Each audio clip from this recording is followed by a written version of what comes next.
Muito bem, imagina você aí no final dos anos 80 cantando essa música. Meus heróis morreram de overdose, meus inimigos estão no poder, ideologia, eu quero uma para viver. Será que alguém aqui já ouviu essa música? Levanta a mão aí. E o pessoal gosta de música antiga. Ideologia, eu quero uma para viver. Dizem que na época que o Cazuza e o Frejá fizeram essa música, o Cazuza já sabia que ele estava com HIV. E essa música, que é o mesmo nome do álbum da época, né, mais ou menos 1988, Ideologia. Essa música que dava nome ao álbum, ela representa assim, toda a frustração de uma época, de uma juventude, de uma geração, mas também acho que um pouco daquele desespero diante da morte, que no caso o Cazuza teve que enfrentar. Meus heróis morreram de overdose, meus inimigos estão no poder, ideologia, eu quero uma para viver, ou seja, preciso de alguma coisa para dar sentido à minha vida. E possivelmente acreditava-se que uma ideologia poderia dar esse sentido à vida. Só que eu quero que você pense comigo essa questão justamente das nossas referências, dos nossos heróis. Quem são os nossos heróis? Quem são nossos heróis? O mundo nos dá várias opções, né? Tem um, por exemplo, muito popular, que prometeu acabar com toda a pobreza, estabelecer a igualdade entre todas as pessoas, mas ele não foi capaz de sustentar a própria família. E tudo que a teoria dele produziu foi mais desigualdade e morte. Teve um outro também, um iluminado, que pretensiosamente revelou o segredo da pedagogia infantil, mas abandonou os próprios filhos no orfanato. Também tem aquele que denunciou a opressão das relações de poder, percebendo até uma microfísica do poder, mas ele mesmo abusava de menores para obter satisfação sexual. Sem mencionar também os teólogos liberais, pastores irreverentes, que não veem problema no adultério, nem em roubar o dízimo. Alguns elogiam grupos que cospem na fé cristã e disseminam doutrinas anticristãs. Esses são alguns dos heróis que nós temos no cardápio atual. Mas eis que vos digo, estes não são os nossos heróis. De maneira nenhuma são os nossos heróis. Quem são as nossas referências? Quem são as pessoas que nos inspiram? Aquelas que despertam o que há de melhor em nós. Eis que vos digo, nossos heróis apontam para Jesus. E aí eu posso listar alguns deles. Tem o exemplo do jovem pastor, que copiou a fé dos seus pais, entregou os seus filhos para Jesus e os cria seus filhos firmados na rocha, firmados na fé cristã. Há o exemplo de uma médica que desistiu de ganhar muito dinheiro e, por amor a Cristo, atendeu de graça irmãos na fé e outras pessoas mais. Conheço também a história de um artista, um músico, que dedicou o seu talento para louvar Jesus e continua a servir a Jesus com uma alegria contagiante, que contagia todo mundo. Sei também de um homem que só conheceu o verdadeiro amor de Pai em Jesus Cristo. E aí entregou sua vida a Ele, viu os piores exemplos de hipocrisia e falsos profetas na igreja, mas também viu o poder do Espírito Santo e permaneceu com um amor tão vivo com Jesus, que continua a inspirar vidas a amarem a Jesus e outros líderes e outras pessoas a se entregarem ao Senhor. E aquele pastor que percebeu o mal tremendo do nazismo e junto com outros cristãos tramou para frear esse mal, até tramou para acabar com a vida de Hitler. E tem um exemplo também extraordinário um grande herói da fé, e esse eu preciso mencionar, faço questão de dizer o nome dele, que foi Martyn Lloyd-Jones. O anterior eu posso dizer também, que foi Bonhoeffer. Os anteriores não posso dizer, vocês vão ter que adivinhar. Mas Martyn Lloyd-Jones, em particular, teve um momento, em plena Segunda Guerra Mundial, por volta de 1944, estava orando na igreja. E naquele momento, em Londres, a igreja, os arredores da igreja eram bombardeados. As pessoas na igreja ouviram a sirene de aviso tocar. Todos sabiam o que viria a acontecer. As pessoas esperaram uma palavra, uma ação, uma orientação do líder. Martyn Lloyd-Jones, à frente da igreja, continuou a orar.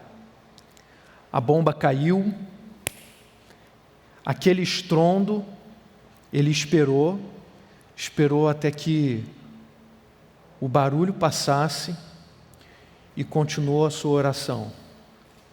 As pessoas contam que quando abriram os olhos, pensavam até que estavam nos céus, porque o abalo sísmico da bomba foi tamanho que todas as pessoas ficaram cobertas de poeira, estavam meio cinzas, brancas.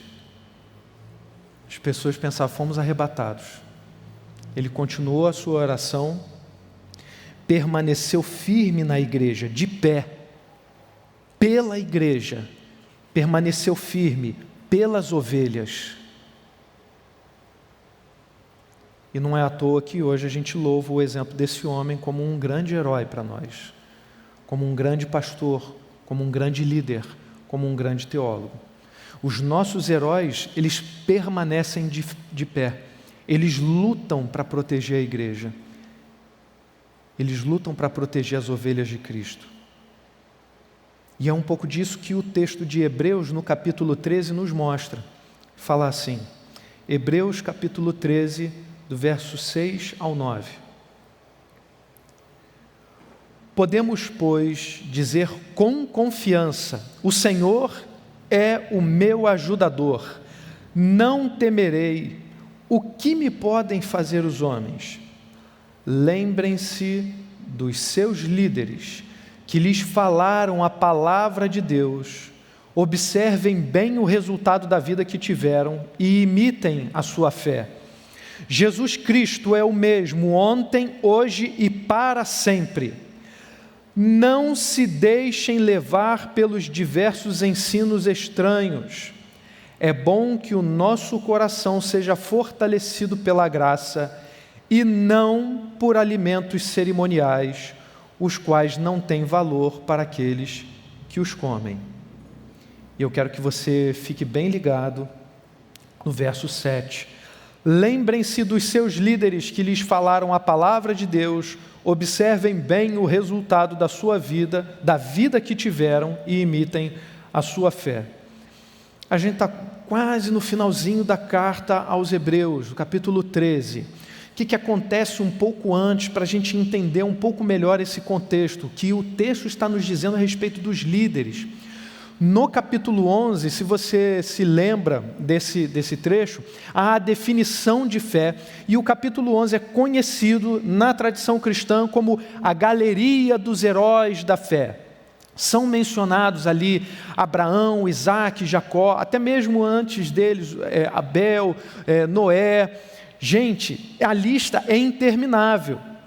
Moisés, Raabe, aparecem várias pessoas, vários heróis da fé, como nós costumamos dizer, que foram exemplos louváveis para nós por causa da sua firmeza, por causa da sua fidelidade, por causa da fé que viveram. É mais ou menos isso que acontece no capítulo 11. No capítulo 12, o autor de Hebreus nos alerta para algo ainda mais especial. Há um trecho que ele fala sobre a pedagogia do sofrimento. Ele vai falar o quanto que nesse mundo nós sofremos, mas como uma forma de aprendizado. A gente não sofre além do que nós podemos suportar, e quando sofremos, isso pode vir de Deus, geralmente vem de Deus, para que isso nos eleve, para que isso nos edifique. E nesse trecho do capítulo 12, também é muito especial porque ele nos remete a um evento passado, muito importante para a nossa fé também, que foi a entrega das tábuas da lei, lá no Sinai. E ali no capítulo 12, eu não posso me demorar nesse trecho aqui, mas é especial demais, porque ele fala que nós não nos aproximamos de uma realidade palpável, como aconteceu lá no Antigo Testamento, em que Deus apareceu para o povo como um estrondo, né? Aparecia como uma nuvem, uma coluna de nuvem no dia, e de noite como uma coluna de fogo, guiando o povo pelo deserto. E ao se aproximar do Sinai, do Monte Santo do Senhor, Deus também aparece ali como um som estrondoso, como fogo consumidor. Evento especialíssimo, mas aí o autor de Hebreus nos diz: nós nos aproximamos de uma realidade mais excelente, mais perfeita, por meio de Jesus Cristo. Então ele apresenta a galeria dos heróis da fé e apresenta Jesus Cristo como o suprassumo, o melhor dos super-heróis. E aí no capítulo 13, nesse trecho em especial que nós estamos lendo, do verso 6 ao 9, ele nos alerta para a pedagogia dos líderes. Como os líderes, os nossos guias que nos falaram a palavra de Deus, são para nós a melhor referência que nós podemos ter na vida. Claro que você deve entender essa referência como aqueles que são a imagem de Jesus na nossa vida, tá? E aí daí eu quero destacar quatro lições com vocês. A primeira é a seguinte: o Senhor é o nosso socorro. O Senhor é o nosso socorro. Esse verso 6, que diz assim: podemos, pois, dizer com confiança: o Senhor é o meu ajudador, não temerei. O que me podem fazer os homens? Esse versículo está repetindo o que é dito, quase que literalmente, aquilo que é dito no Salmo 118, verso 6. O ajudador aqui é aquele que vem em socorro. E o verbo a palavra está relacionada ao verbo correr, ou seja, é aquele que vem em socorro, mas vem rápido, é aquele que vem correndo te ajudar. Ou seja, o único socorro verdadeiro que nós temos aqui nessa vida, que a gente deve plena confiança, é o Senhor. É o Senhor, não tem outro nome, não tem outra pessoa. Por isso que nós não temos o que temer. A gente não tem que temer qualquer homem, mulher, ser humano, não há nenhum poder. Ainda que as pessoas digam que tem poderes até espirituais, mágicos. Vou transformar você num sapo. Ou Expelliarmus, para lançar um feitiço, né? Não sei se o feitiço era esse não, tá, gente? Não lembro do filme direito, tá bom? Enfim, nenhum poder desse pode nos afetar. A gente não tem o que temer. Não temos o que temer. Isso produz uma confiança, uma firmeza na fé e coragem também, que é o que nós precisamos hoje. Coragem para fazer o que é certo, coragem para seguir os mandamentos, coragem para testemunhar de Jesus onde quer que nós formos, onde quer que seja, qualquer contexto. Não, isso aqui eu estou na academia, os estudiosos, os intelectuais. Você vai testemunhar de Jesus ali que a galera está precisando de Jesus. No meu trabalho, ali o pessoal está precisando de Jesus. Entenda que toda essa firmeza, toda essa confiança que o Senhor nos dá, não é para a gente chegar, ficar no cantinho e falar: agora eu vou descansar, estou confiando no Senhor. O Senhor, Deus, tem um propósito para a nossa vida. Ele nos dá essas bênçãos, essa confiança, essa coragem, essa força, essa energia, esse entusiasmo para a gente testemunhar. Mas para isso a gente precisa de ter boas referências.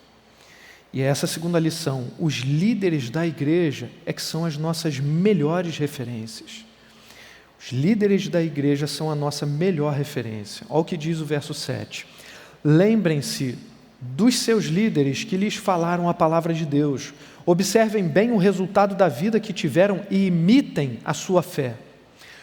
Um pouco mais à frente, nesse capítulo 13, no verso 17, o texto também nos diz assim: Obedeçam aos seus líderes e submetam-se à autoridade deles. Eles cuidam de vocês como quem deve prestar contas. Obedeçam-lhes para que o trabalho deles seja uma alegria e não um peso, pois isso não seria proveitoso para vocês. Agora, fala a verdade para mim. Quando eu leio assim, obedeçam aos seus líderes, submetam-se à autoridade deles. Eu vou, de repente, se eu falar com mais energia, a gente... Obedeçam aos seus líderes, submetam-se à autoridade deles. Pô, fica... É o texto da palavra de Deus, tá bem? Mas a forma como eu leio não parece... Que autoridade, nada. Eu devo autoridade a Jesus, vou obedecer a Jesus. Aí vejo como é que a nossa mente já está envenenada com as coisas do mundo, porque as nossas referências já não são as pessoas da igreja, não são os líderes da igreja. E olha, eu não estou me referindo em especial à nossa igreja não, estou falando de maneira genérica, porque há um ceticismo, um cinismo que ronda, as nossas mentalidades. Eu subo aqui e falo, eu vim falar em nome do Senhor.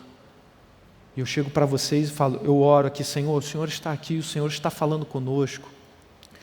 Eu acredito, sinceramente, que na nossa igreja, ler essa palavra é muito mais fácil, e aceitar o que diz o texto, obedeçam aos seus líderes, submetam-se à autoridade deles, é muito mais fácil. Pela experiência que eu tenho, pelas referências de líderes que eu já tive, e as referências de líderes que eu tenho hoje na Oceânica.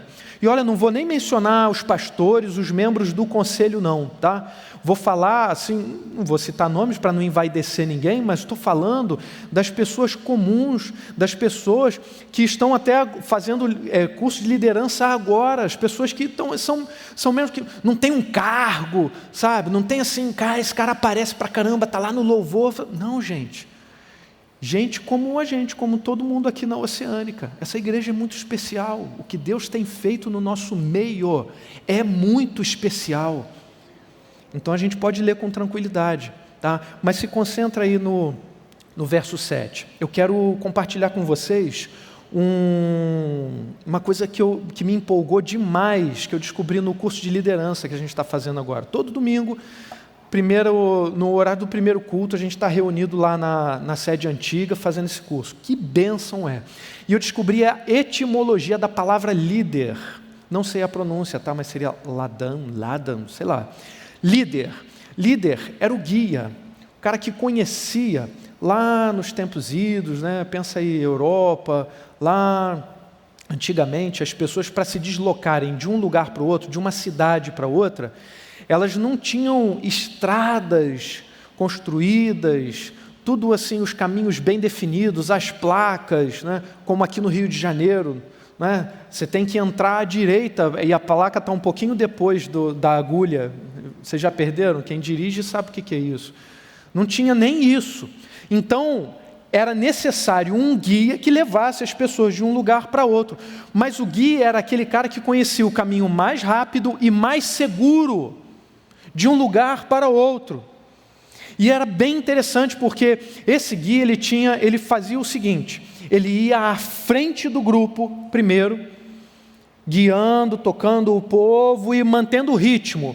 Os apressadinhos que dizem, não, eu sei, vamos lá, vamos embora. Não, vamos junto, calma, todo mundo junto. Só que ele saía da frente do povo e ia lá atrás, nos últimos. E aí, como é que vocês estão? Vocês estão bem? Estão conseguindo? Estão se guiando legal aí? Tal. E aí, na hora que ele voltava, ele também conversava com a galera que estava ali no meio do grupo. Está tudo bem? Então ele ia guiando o povo pelo caminho mais seguro, mais rápido, e ele tinha um termômetro dos ânimos. Ele ia lá atrás, animava o pessoal, vamos embora, não desiste não, estamos chegando, estamos no caminho certo, fica tranquilo, vamos lá. Tinha o termômetro lá da galera que estava no meio, estava seguindo, tá tudo bem, e ele ia mantendo o ritmo com aquele pessoal que queria avançar. Essa é basicamente a função do líder. Guiar o povo pelo caminho seguro, que é o caminho da fé, é o caminho de Cristo, que Cristo é o próprio caminho, a gente sabe disso. E o líder tinha o guia tinha essa função também de ir mantendo o ritmo, cuidando das ovelhas. Então a gente sabe que quando estamos falando aqui, lembrem-se dos seus líderes, obedeçam, submetam-se à autoridade deles, a gente está falando de pastores, pessoas que cuidam da nossa vida. E quando a gente está falando da nossa igreja, a gente sabe que líderes são homens e mulheres, pastores, pessoas que exercem um ministério pastoral de diversas formas, estão cuidando da nossa vida. Tudo bem? Tranquilo? Então, talvez seja até estranha essa menção que eu fiz a essa mentalidade cética, cínica, relativista, que não consegue ver em qualquer outro uma referência. Vai ver sim no multimilionário, caraca, esse cara ganhou muito dinheiro, então vamos ouvir, para tudo, vamos ouvir os conselhos desse cara, vamos ouvir a história que ele tem para contar e vamos seguir. Só que não tem ninguém mais rico do que Jesus, não há história mais rica do que a história de Jesus, que nos apresente o caminho, a verdade e a vida, o caminho para a vida eterna. Os nossos líderes, gente, são aqueles que representam para nós a imagem de Jesus. E eu não estou falando de imagem de escultura, idolatria, não é nada disso, mas são as nossas referências, que é assim que a gente aprende, imitando. Presta bem atenção o que o verso 7 diz: lembrem-se dos seus líderes que lhes falaram a palavra de Deus, observem bem o resultado da vida que tiveram e imitem a sua fé. A gente tem que fazer um esforço hoje, eu tenho certeza disso, para que a mensagem da palavra de Deus esteja bem clara para nós, para que a gente não confunda essa liderança bíblica, esses guias que a palavra de Deus está nos falando, para que a gente não confunda com os péssimos exemplos que nós temos hoje. Pastores, líderes que levam o povo a pecar, eles não são pastores, eles não são guias. Eles não estão levando o povo por um caminho seguro, eles não estão zelando pelo grupo, pela igreja, pelas ovelhas, eles não são pastores, são falsos mestres, são falsos pastores, são falsos profetas. Então aquelas referências primeiras que eu citei, aqueles heróis do cardápio do mundo, eles não servem para nós, eles não são referências para nós. Então, quando a gente lê a palavra de Deus, os falsos profetas eles não são profetas, os falsos pastores não são pastores, eles não servem como referência para nós. A gente está falando de Pedro, de Paulo, do próprio Jesus. A gente está falando daqueles irmãos e irmãs nossos daqui, que pela maturidade da vida que tem, da vida com Cristo, estão sempre edificando a nossa vida. Quando falam de Jesus, o olhinho está brilhando, o coração está quase saltando pela boca, de tanto entusiasmo, de tanta energia que está falando de Jesus. Jesus, você vai numa célula, você visita outra e você está vendo esse povo amando a Jesus. Esses são os nossos guias. E é a terceira lição: Jesus não muda nem seus mandamentos. Por que esse amor dessa liderança, desses guias, dessas pessoas que estão ao nosso redor é tão vivo? Porque Jesus não muda, seus mandamentos também não. O verso 8 nos diz: Jesus Cristo é o mesmo ontem, hoje e para sempre. Então pensa bem, os ensinos de Jesus, a vontade de Jesus, as ordens de Jesus, os mandamentos de Jesus, tudo isso não mudou. Tudo isso não mudou, permanece exatamente o mesmo. Por isso que nós ainda somos chamados a sermos santos, para irmos pelo mundo afora anunciando o Evangelho. Por isso que a gente continua sendo chamado a testemunhar da nossa fé, porque Jesus não mudou. Os ensinos permanecem. E a confiança, a promessa da vida eterna também permanece. Por isso que a gente pode ter essas referências que são os nossos líderes, não são pessoas falsas. Estamos falando de pessoas segundo o coração de Deus. E por isso a gente pode continuar seguindo a Jesus, porque o caminho é o mesmo. Não muda conforme o prazer ou a mentalidade de cada um. Porque Jesus não muda, seus ensinos permanecem os mesmos e nós permanecemos no mesmo caminho. Por isso que logo em seguida, e aí vem a quarta lição, o texto nos diz: cuidado com os ensinos estranhos. Verso 9, a gente lê: não se deixem levar pelos diversos ensinos estranhos. É bom que o nosso coração seja fortalecido pela graça e não por alimentos cerimoniais, os quais não têm valor para aqueles que os comem. Aqui, um detalhe na parte final do versículo.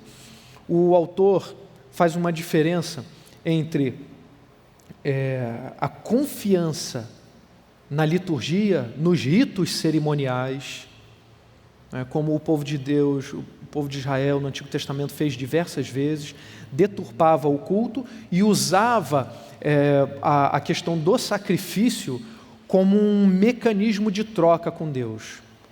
E aí, basicamente, o que a gente vê reiteradas vezes, inúmeras vezes no Antigo Testamento, e também no Novo, nos péssimos exemplos de alguns religiosos. A pessoa pecava, fazia, acontecia, desagradava a Deus, dava as costas a Deus, chegava no templo, apresentava a oferta de sacrifício, e aí entendia: bom, agora estou purificado, estou legal, estou limpinho diante de Deus, e aí voltava a fazer as mesmas coisas. Então a confiança não era em Deus, mas a confiança num mecanismo de troca com Deus. Porém, aquilo que Deus entregou, o culto que Deus entregou ao seu povo, nunca foi isso, um mecanismo de troca. Isso aí é coisa pagã, isso aí é pensamento mágico, não tem nada a ver com a nossa fé. As ofertas, o sacrifício é em amor que deveria ser entregue. E aí o texto nos diz, agora na primeira parte do versículo: não se deixem levar pelos diversos ensinos estranhos. É bom que o nosso coração seja fortalecido pela graça, não por alimentos cerimoniais. O nosso coração é fortalecido pela ação de Deus. Só que nós precisamos guardar o nosso coração dos ensinos estranhos, porque as ideias estranhas, os ensinos estranhos, nos afastam do Evangelho, nos afastam de Jesus. Então não abra mão da fé em Jesus. Hoje em dia a gente pode ter muita oportunidade de debate, de conversas, de diversos temas e oportunidade para a gente falar da nossa fé. E aí cuidado, porque ao debater, alguns acabam caindo na armadilha que é de: você precisa abandonar os seus pressupostos para a gente poder conversar. Não existe isso. Você precisa adotar uma atitude neutra. Não existe isso. Todo mundo fala a partir de um ponto de vista. Todo mundo fala tendo como referência uma cosmovisão. Ainda que ela não declare, ainda que ela não tenha isso até muito claro na mente dela. Uns anos atrás eu conversei com uma pessoa, tendo a oportunidade de evangelizar, uma pessoa que se dizia até cristã, mas era assim, um percentual de espírita, um percentual era budista, outro percentual era outras tendências aí, ou seja, era um novelo de confusões doutrinárias que nem mesmo ela sabia o que ela era. Um monte de ideia assim que não combina, não encaixa. As pessoas nem sempre vão perceber isso. Agora, não caia nessa armadilha de que você tem que abandonar, tire os óculos da fé, você tem que se despir. Gente, não existe isso. Jesus transformou a nossa vida, tirou a gente do reino das trevas e nos levou para o reino do Filho do seu amor. Não foi para que a gente depois... Não, agora deixa eu tirar aqui. Agora eu não sou cristão e vamos para um debate científico. Não existe isso, não caia nessa armadilha. Cuidado com os ensinos estranhos. E aí, gente, não estou fazendo nenhuma crítica ao estudo, à pesquisa. Eu poderia, se tivesse tempo, fazer assim, um grande elogio, uma apologia à verdadeira intelectualidade, que é a dedicação da própria vida a estudar as coisas mais elevadas. O intelectual não está aí para ficar, eu encontrei soluções ilusórias para problemas que não existem. Esse é o resumo de boa parte da intelectualidade que a gente tem hoje, atuante, cheia de voz e super popular, super pop.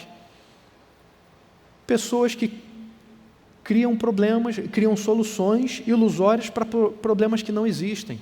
É muito comum a gente ver o seguinte, eles criam uma palavra para designar um problema e aí, solucionei, pronto. Basta você renomear, né? Estou aqui, está doendo, acho que estou com apendicite. Não, apendicite não, vamos chamar só de uma dorzinha no abdômen. Pronto, curou. E não é assim, tem um problema social, tem a pobreza, tem a miséria, tem as comunidades, né? A gente não chama mais de favela, vamos chamar de comunidade. Transformei o problema, solucionei o problema. Não é assim. Esses ensinos estranhos, eles nos afastam de Jesus. Uma verdadeira vida dedicada à pesquisa, dedicada ao estudo, dedicada à intelectualidade, tem a sensibilidade, no mínimo, tem a sensibilidade para as coisas transcendentais, para as coisas mais elevadas, para as coisas que não são apenas as coisas desse mundo. E foi para isso que Jesus nos veio, a nos elevar, nos tirar do mundo e nos transportar para o reino do Filho do seu amor, ou seja, nos dar a vida eterna. Então a gente está aqui para ser sal, ser luz e usar toda a nossa intelectualidade, a nossa inteligência a serviço do reino. Então não é para a gente deixar de ser cristão e agora eu vou pensar, não existe isso. Cuidado com os ensinos estranhos, não se deixe levar por isso. Você não tem que abandonar Jesus, você não tem que dar as costas para o Evangelho, você não tem que abandonar as doutrinas cristãs, a teologia cristã, para poder entrar em qualquer debate, para poder discutir qualquer tema. E aí eu quero encerrar destacando 3 aplicações para nós, que estão todas concentradas no verso 7. Lembrem-se dos seus líderes que lhes falaram a palavra de Deus. Observem o resultado da vida que tiveram e imitem a sua fé. Primeira aplicação, lembrem-se dos líderes. Lembrem-se dos seus líderes. Mas olha o detalhe, lembrem-se dos seus líderes que lhes falaram a palavra de Deus, aqueles que evangelizaram a gente, aqueles que falaram a palavra de Deus, mas esse falar aqui pode ser entendido dentro do contexto da fé, do contexto da igreja. Falar o Evangelho, pregar o Evangelho é viver o Evangelho.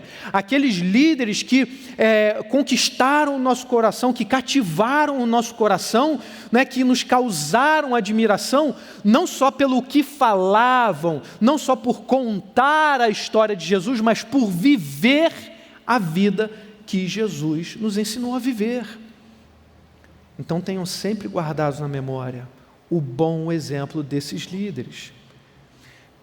A gente precisa se deixar inspirar por eles, pois são eles que apontam, continuam apontando também o caminho para Jesus, continuam apontando a Jesus. A vida deles tem mérito, tem louvor, é um sucesso, porque continuam apontando para Jesus. Então, os nossos líderes que falaram a palavra de Deus, eles permanecem para nós sempre como um horizonte dos nossos pensamentos, das nossas ações, nos inspirando a uma vida mais santa, uma vida parecida com Cristo, uma vida mais dedicada à oração, uma vida mais dedicada à palavra, ao aprofundamento, à compreensão da palavra de Deus e à prática dessa palavra. Então lembrem-se dos líderes. E a segunda aplicação, observem os bem-sucedidos. Ou seja, lembrem-se dos seus líderes que falaram a palavra de Deus, observem bem o resultado da vida que tiveram. O texto não está falando de uma pessoa, de um novato, de um calouro que acabou de chegar na igreja. Ele está falando de uma pessoa madura, experimentada na fé. E aí você observa a vida daquela pessoa, observa a história que ela teve, observa o resultado da vida. A gente não está falando de pastores irreverentes que adulteraram e agora falam que assim, tudo vale, tudo é bonito, nesse mundo todo mundo vai ser salvo. E aí promovem doutrinas e ações e vidas anticristãs, não agradam a Deus. Observem o resultado da vida desses líderes. A gente não precisa se deixar enganar. Estou seguindo aqui um líder, ele é maravilhoso. Qual o resultado da vida dele? Ele é bem sucedido? Qual é o sucesso dele segundo Jesus? Não é que ele está mega igreja, cheio de dinheiro, tem um carrão. A gente sabe que não é isso. A gente sabe que não é isso. Que a gente tenha uma mega igreja para louvor do nosso Senhor Jesus Cristo. É a nossa oração, que a nossa igreja aqui se multiplique cada vez mais. Mas a gente sabe que o sucesso, segundo Cristo, é marcado por outra coisa. Resultado da vida, qual é o legado desse líder? Se a gente está observando o resultado de uma vida, a gente está falando de uma vida madura, bem experimentada na fé. E aí, via de regra, os nossos guias são as pessoas mais velhas. Eu sei que o mundo hoje é muito bacana, a gente tem vários digital influencers e youtubers começando cada vez mais cedo. Outro dia eu vi um garotinho dando conselhos de investimento. Eu falei, caramba, me senti um completo idiota, né? Imbecil. Eu não sei nada. Para mim, só o que existe é poupança. E o garoto falando IPCA, BCI, xalala, blá, blá, blá, falando de um monte de investimento. O negócio é tesouro direto, fundos de investimento, renda fixa, variável, não sei o que. Caramba, tem tudo isso? Um garoto. Mas, gente, estamos falando da vida cristã, a gente não está falando de investimento material, a gente está falando do investimento da nossa alma. Da nossa alma. Então a gente não vai confiar isso a um garoto, a um youtuber, a uma pessoa que não tem um compromisso com outra vida, uma pessoa que não casou, que não tem filho, que não tem responsabilidade com ninguém, que ela chega na internet e fala qualquer coisa, ó, blá, blá, blá, blá, blá, blá, blá, pronto. E vocês que se virem com tudo que foi dito. Gente, nossos líderes não fazem isso. Olha o cuidado que eles têm. Então observem a vida, o resultado dessa vida. A gente sabe muito bem que quem não conhece o caminho não serve de guia. Lembram da etimologia da palavra líder? O guia, o líder, é aquele que conhecia o caminho. Quem não conhece o caminho é, no máximo, um desbravador. Mas é uma pessoa que, não conhecendo o caminho, ela vai ter que encarar isso daí. E se for o nosso caso, a gente vai ter que encarar isso com Jesus. Mas nós estamos falando, nós não somos órfãos na fé. A gente tem os nossos guias. A gente tem o guia maior e os nossos guias que nos mostram o caminho. E aí, para finalizar, terceira aplicação, imitem a fé deles. Lembrem-se dos seus líderes que lhes falaram a palavra de Deus, observem bem o resultado da vida que tiveram e imitem a fé. Estão percebendo que o texto diz? Num detalhe tão simples, mas tão rico, imitem a fé. Não está falando assim, imitem a roupa deles, imitem os trejeitos, imitem a forma deles andarem, imitem o corte de cabelo deles. Gente, tudo isso é até bacana, tá? Pô, se a gente tem um líder que está na moda, eu falei, pô, cara, vou botar uma roupinha descolada como ele, pô, não estou conseguindo uma namorada, então acho que se eu colocar uma roupinha como ele, eu acho que eu vou ficar mais bonitão e tal. Tudo bem, mas isso daí é secundário, gente. Isso é secundário, está falando, imitem a fé. E o que é imitar a fé? Pô, o cara ora, 1, 2, 3 horas por dia. A gente tem histórias de cristãos, heróis da fé, Lutero, Jonathan Edwards, o próprio Martin Lloyd Jones. Pô, esses homens, vocês acham que eles oravam 5 minutos, gente, por dia? Vocês acham que eles oravam 30 minutos? Outro dia a gente perguntou para o pastor Ricardo da Costa, aquele que esteve aqui virtualmente, né, no nosso, um tempo atrás aí no congresso. Aí falou, o que a gente precisa para ser forte na fé? Ter uma fé assim, fortalecida. Ele falou, dedique-se seriamente à oração. E aí estamos falando de 1 hora por dia, pelo menos, daquela oração voltada para Jesus mesmo. Será que a gente tem investido isso? Os nossos líderes têm feito isso. Um líder, ele tem o compromisso de orar pela célula, orar pela liderança. Lá nós somos cobrados no curso de liderança, né? A gente tem que orar todo dia, durante a semana toda, pelo curso de liderança. Gente, isso é tão sério. Se a gente não faz assim, olha a hipocrisia que a gente tem diante de Deus. Porque ninguém vai ficar sabendo, tá? Hoje eu não orei essa semana pelo curso de líderes. Quem vai ficar sabendo? Deus vai ficar sabendo. Deus sabe do compromisso que eu assumi. Os nossos líderes têm feito isso, imitem a fé deles. Quanto que eles se dedicam à palavra de Deus? Quanto que eles têm orado? Imitem a fé deles, orando, lendo a palavra. E a imitação nos diz um pouco mais. Imitar a fé é identificar-se. Assim como os nossos líderes, como Paulo disse, né? Imitem a mim assim como eu imito a Cristo. Assim como os nossos líderes imitam a Cristo, nós devemos imitar os nossos líderes, imitar a fé deles, o tanto que eles se dedicam, o tanto que eles se dedicam à oração, se dedicam à palavra, se dedicam a pastorear as nossas vidas. Como o verso 17 nos disse: obedeçam, submetam-se à autoridade dos líderes, porque eles cuidam de vocês como quem vai prestar contas. Eles têm uma responsabilidade a ser apresentada diante de Deus. E se assim a gente fizer, o nosso coração vai ser fortalecido pela graça de Deus. Os nossos líderes permanecem para nós como colunas de fogo que apontam para Jesus. Que seja assim. E se porventura você já é líder de uma célula, está aí guiando outras pessoas no discipulado, você tem esse chamado, assuma essa responsabilidade com prazer, para que você abençoe o maior número de vidas possível, conforme a vontade de Deus. Amém? Vamos orar. Senhor Deus bendito, amado Pai, muito obrigado, Senhor. Obrigado demais por esse momento aqui, meditando na Tua palavra, Pai.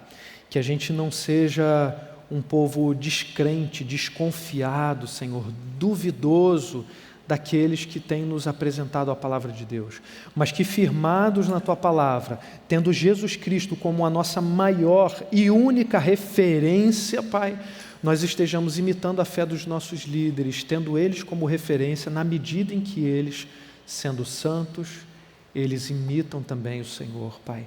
Então fortalece o nosso coração tendo esse exemplo de vida, esse exemplo de fé, em nome de Jesus Cristo, Senhor. Amém. Amém.